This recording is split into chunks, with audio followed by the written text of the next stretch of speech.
రెండో దినవృత్తాంతాలు 6వ అధ్యాయం 29వ వాక్యం. ఎవడైనను ఇశ్రాయేలు నీ జనులందరూ కలిసి అయినను నొప్పి గాని కష్టము గాని అనుభవించుచు ఈ మందిరము తట్టు చేతులు చాపి చేయు విన్నపోలన్నీయు ప్రార్థనలన్నీయు నీ నివాస స్థలమైన ఆకాశము నుండి ఆలకించి క్షమించు. సొలొమోను ప్రార్థన మందిరం కట్టిన తర్వాత ఇశ్రాయేలుకు అందరూ నొప్పి కానీ బాధ కానీ కష్టం కానీ కలిగితే వాళ్ళు ప్రార్థనా మందిరానికి వచ్చి చేతులు పైకెత్తి ప్రార్థన చేస్తే వాళ్ళ పట్ల నువ్వు కార్యం చెయ్యని ప్రార్థన చేస్తాడు. అంటే దేవుని బిడ్డలారా, చాలామంది కష్టాలు వచ్చినప్పుడు సహవాసానికి దూరం అయిపోతూ ఉంటారు. దేనికి దూరం అయిపోతారు చెప్పండి? దూరం అయిపోతూ ఉంటారు.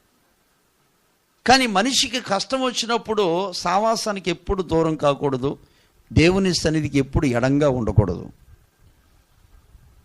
బెత్లెహేములో వారికి కష్టం వచ్చింది. నయోమి ఇంటికి కష్టం వచ్చింది. భర్తను తీసుకుని 2 కుమారులు తీసుకుని బెత్లెహేమును వదిలిపెట్టింది. బైబిల్ చెప్తుంది బెత్లెహేము అనగా రొట్టెల ఇల్లు, దేవుని రొట్టెల ఇల్లు, అంటే సమృద్ధి అని ఇల్లు. కానీ బెత్లెహేములో ఎన్నో కుటుంబాలు ఉన్నాయి, కానీ వాళ్ళందరూ మాత్రం పొరపాటున కూడా మనస్సులో వాళ్ళు ఈ బెత్లెహేము నుంచి మనం మోయాబుకి వెళ్దామని ఆలోచన ఎవరికి రాలేదు. కానీ నయోమికి వచ్చింది. ఇప్పుడు అందరికీ కష్టాలు వచ్చినాయి కదా, కానీ నయోమి మాత్రం భర్తని మాట్లాడి పిల్లలతో మాట్లాడి వెళ్తూ ఉంటే ఇరుగు పొరుగు వారు అందరూ అంటున్నారు, ఏంటమ్మా కష్టాలు వస్తే మేము అందరూ ఉండట్లేదా? ఎందుకు నువ్వు బెత్లెహేము వదిలిపెట్టి వెళ్ళిపోతున్నావు? దేవుని వదిలిపెట్టి ఎందుకు వెళ్ళిపోతున్నావు? సహవాసాన్ని వదిలిపెట్టి ఎందుకు వెళ్ళిపోతున్నావు? పరిశుద్ధతను వదిలిపెట్టి ఎందుకు వెళ్ళిపోతున్నావు? ప్రార్థన జీవితాన్ని వదిలిపెట్టి ఎందుకు వెళ్ళిపోతున్నావు? విశ్వాసాన్ని వదిలిపెట్టి ఎందుకు వెళ్ళిపోతున్నావు అని అంటే, ఇక్కడ నాకేమీ కలిసి రావట్లేదు అందుకే వెళ్ళిపోతున్నాను. వెళ్ళిపోయింది. కానీ వెళ్ళింది కానీ ఏమైనా సంపాదించుకుందా? వెళ్ళింది కానీ భర్తను పోగొట్టుకుంది, వెళ్ళింది కానీ కొడుకుల్ని పోగొట్టుకుంది. చూడండి ఏమైపోయిందంటే ఆఖరికి ఒక్కదేగా మారిపోయింది. కానీ ఆ దేశంలో ఉన్న మొత్తం ఇశ్రాయేలు ప్రజలు బెత్లెహేములో వాళ్ళు ఎవ్వరు కూడా గడప దాటి బయటికి పోలేదు. అయితే ఒకరోజు మనకి తెలిసింది బెత్లెహేములో సమృద్ధి ఉందని. వచ్చేటప్పుడు ఎవరున్నారు? రూతమ్మ తప్పితే భర్త లేడు, చెప్పండి, కొడుకులు లేరు. తిరిగి వచ్చిన తర్వాత అందరూ అడుగుతున్నారు, ఏమ్మా వెళ్ళేటప్పుడు నీ భర్తను తీసుకెళ్ళవు ఏడైనా, వెళ్ళేటప్పుడు నీ కొడుకుని తీసుకెళ్ళవు ఏరి అంటే వాళ్ళు ఎదుట తల ఎత్తుకుని చెప్పలేక తలదించుకుని బాధపడుతుంది ఆమె. కానీ అక్కడ ఉన్న వాళ్ళందరూ కూడా ఎవరు భర్తల్ని పోగొట్టుకోలేదు, ఎవరు పిల్లల్ని పోగొట్టుకోలేదు. వాక్యం వింటున్న దేవుని బిడ్డలు కష్టాలు వచ్చినప్పుడు దేవుని సన్నిధికి ఎప్పుడు దూరం కాకూడదు. ఆమేన్. అన్న తల్లికి భయంకరమైన కష్టం వచ్చింది. ఇంట్లో వాళ్ళు రకరకాల మాట్లాడుతున్నారు, ఇరుగు పొరుగు వాళ్ళు రకరకాల మాట్లాడుతున్నారు. కానీ దేవుని సన్నిధికి వెళ్ళి తన కష్టాన్ని చెప్పుకుంది. కష్టానికి దేవుడు గొప్ప ఫలితాన్ని దేవుడు ఇచ్చాడు. ఆమేన్.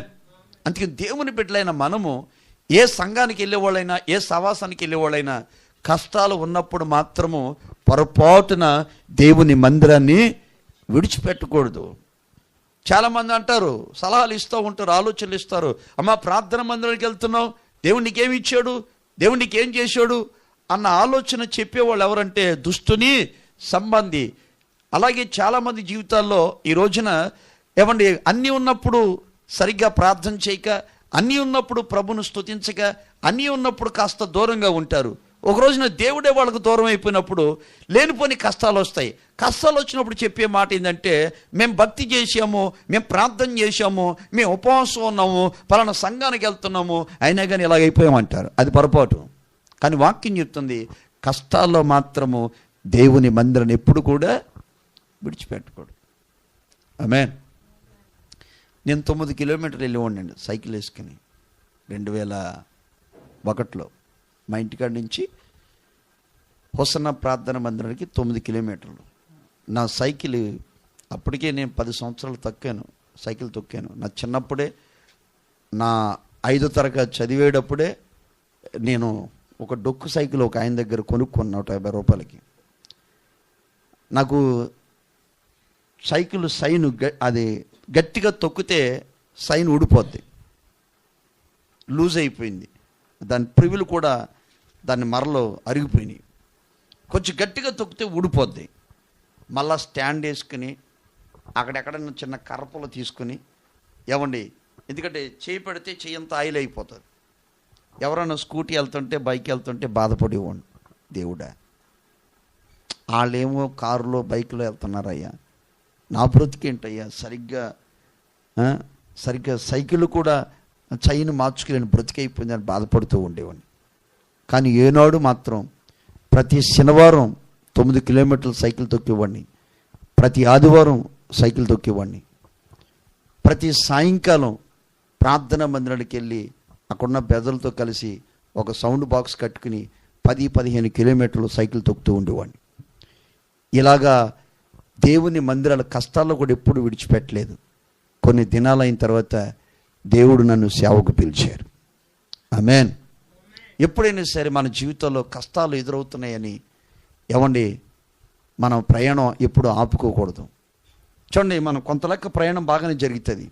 ఒక బ్రిడ్జి ఎక్కాలి, అప్పుడు ఎక్కేటప్పుడు తొక్కేటప్పుడు చాలా కష్టంగానే ఉంటుంది. కానీ ఆ కష్టాన్ని ఇష్టంగా మార్చుకుంటే నెక్స్ట్ స్టెప్ ఎలా ఉంటుందంటే నువ్వు తొక్కకుండానే కిందకి దిగుతావు. ఆమేన్. అందుకని చూడండి, దావీదుకి భయంకరమైన కష్టం. ఏంటి కష్టం అంటే కన్న కొడుకే కత్తి పట్టుకుని అడ్డం తిరిగాడు దావీదుని చంపడానికి.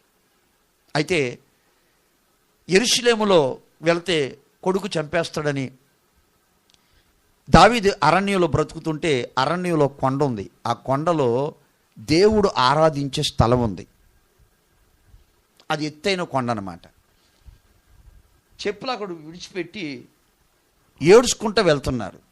ఒక ఆయన అంటాడు, అయ్యా నీ కొడుకు అసలు దుర్మార్గుడు, వాడు దేవుని భయం లేదు, నిన్ను ప్రేమించే వ్యక్తి కాదు, నువ్వు ఈ చోట ఉన్నావని చెప్తే వాడు వచ్చి చంపేస్తాడు నిన్ను అని అంటే ఆయన అంటాడు, ఈ కష్టాల్లో దేవుని మందిరం తప్పితే నాకు ఏదీ లేదు, అవసరమైతే నా ప్రాణం పోయినా పర్వాలేదని ఆ ఆరాధించే స్థలం కాడికి వెళ్ళి ఏడ్చు ప్రార్థన చేస్తాడు. ఆమేన్. ఒక ఆయన వచ్చి అంటాడు, అయ్యా నీ కొడుకు పలానోడితో కలిసి సావాసం చేస్తున్నాడయ్యా, వాడు మాట్లాడుతున్నాడయ్యా అని అంటే అదే స్థలంలో ఏమంటే కష్టకాలంలో దావీదు నిలబడి, అయ్యా నా కొడుకుని చెడగొట్టే ఆలోచన చెడిపోవాలని ప్రార్థన చేస్తాడు. ఆమేన్. అలాగా అబ్షాలోమును చెడగొట్టేవాడి యొక్క ఆలోచనని దేవుడు చెడగొడతాడు. దేవుని బిడ్డలారా, కష్టకాలంలో దేవుని సన్నిధిలో ఉంటే కనుక దుష్టుని ఆలోచన నీ దగ్గర రాకుండా కాపాడే దేవుడు ఆయన. కొన్నిసార్లు మనుషులు ఏమైపోతారంటే భక్తిలో బలహీనులుగా మార్చిపోతారు కష్టాలు వచ్చినప్పుడు. కానీ ఎప్పుడు కూడా దేవునితో సావాసం కానీ దేవుని సన్నిధి సావాసం కానీ ఎప్పుడు విడుక ఎడబాయక ఉంటే కనుక దేవుడు అన్నిటిలో కూడా ఆపదలోంచి చెడిపిస్తాడు, పడి ఉన్న గుంటలోంచి తీస్తాడు బయటికి. దేవుడు బాగు చేసే దేవుడు. ఈ వాక్యం వింటున్న మిమ్మల్ని అందరినీ బలపరుచునుగాక, కష్టాలు తొలగించునుగాక, కష్టాలు ఆదుకునుగాక, శాంతి సమాధానం కలగ చేయనుగాక, మీ సమస్త అక్కర్లు పరలోకపు తండ్రి తీర్చునుగాక. ఆమేన్.